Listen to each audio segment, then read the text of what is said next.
Estem amb ganes de que arribi, sabent que serà un partit difícil, després dels dos últims partits, Castelldefels i Igualada, que són dos partits on crec que per lo vist al camp l'equip hagués pogut treure alguna més de premi del que hem tret.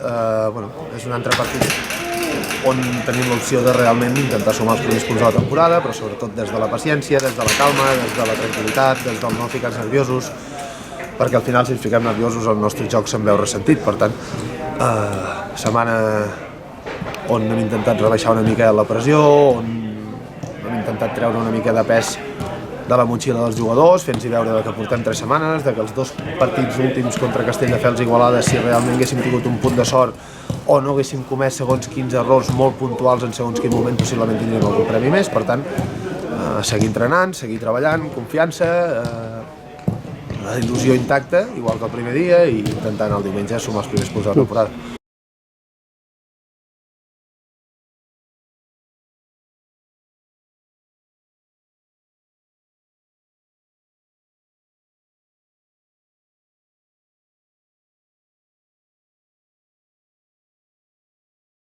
Sí, a veure, som molt conscients tots de que al final si hem encaixat 7 gols en 3 partits. Sí que és veritat que podíem tindre més premi del que tenim, però amb 7 gols encaixats en 3 partits és difícil.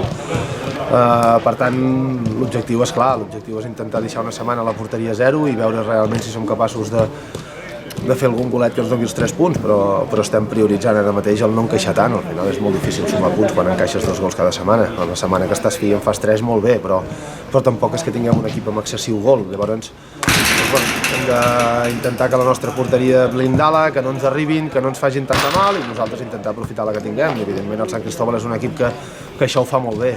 Costa molt fer un gol al Sant Cristòbal, i més a casa seva. Per tant, tenim una prova el diumenge important on hem d'anar preparats per competir i sobretot igualar la intensitat i el seu treball si volem intentar sumar alguna cosa.